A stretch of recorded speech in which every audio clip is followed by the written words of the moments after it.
My name is Philippe Sabot. I work for the animal health industry for almost 25 years, and I started to work in production of active ingredients for vaccines, and I'm now doing regulatory affairs and focusing on emerging markets.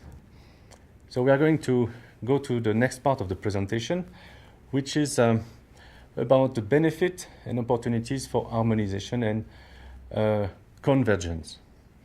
So I think it is important to speak about regulatory convergence rather than harmonization. It's a well-known term. We always use harmonization, but I believe our convergence is better describing what we want to speak about. So convergence includes alignment to international standards, but that's not only the case. Of course, you all know the VICH, which is an international organization dedicated to veterinary product harmonization, but that's not the only thing to think about when we are dealing with convergence. Convergence is actually dealing with all regulatory aspects of registration of veterinary product. That includes initial approval, but also maintenance, such as renewals of market authorization, pharmacovigilance, and maintenance variations of market authorization. So to achieve this convergence, which is, let's say, to go in the same direction, to have a similar approach, we need to have a stepwise approach and not, we don't want to achieve everything in one go. So we need to be patient, but always keep in mind where we want to go. So I'm moving to the next slide now. So we know that regulatory, regional organizations, including mutual recognitions, they have been shown to bring value. So we have very recent experience, especially in Africa, and you may, of course, know the East African Community experience that started in 2016. The first MRP is going to run soon. We are trying to push for this. And a more not so recent experience from 2009 is about the West African countries, where centralized procedure started in 2009. So what are the benefits of mutual recognition and harmonization? So let's have a look at the benefit to applicants, so the industry, people who are making, producing, and who want to register vaccines or pharmaceutical products. So the benefits are several. One is to have one dossier format for all countries. We have a round of question and answer. It also improves predictability. That's very important because within an established registration procedure, we know where we are going. We know that if we submit day one, some days later, month later, we will have a market authorization. It simplifies a lot the administration of variations, but also of renewals. So we know as applicant where we go. So that's for the applicant. Let's have a look at the benefit to regulators. So the benefit to regulators, there are several as well. First one, having an harmonized system, avoid duplication of assessment and inspections. So it saves time, it saves resources. It also contributes to build trust and confidence between regulators and also inspectors, of course. There is a common dossier format, so authorities and regulators, when receiving dossiers, they are familiar with it because they've seen it, and it's always the same. And also, it does help countries that have less resources at agencies level. And that's a very important case. Then let's have a look at the benefit for customers and farmers. So for customers, for farmers, having an harmonized and mutual recognition procedures allow for the availability of good quality, safe and efficacious veterinary products.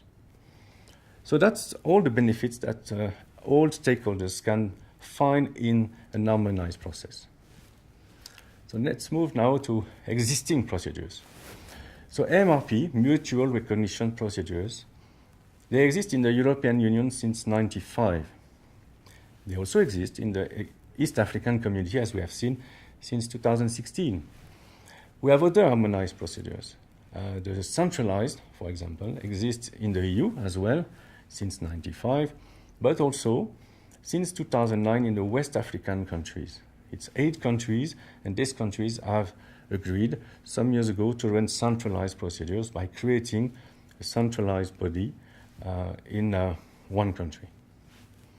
But you have other regions that are interested or starting in harmonized procedures. So you have the Eurasian Economic Union, which are countries around Russia, Belarus, Kazakhstan. You have also the ASEAN, the Association of Southeast Asian Nations. You have also the SADC, and these are 15 countries from the Southern African Development Community. And you have as well ZAZIBONA, which is the acronyms for Zambia, Zimbabwe, Botswana, and Namibia. And let me also speak about the CAMEVET, which is a North and South America's Association for Harmonization. So that describes the existing procedure or countries or group of countries that wants to move to these harmonization processes.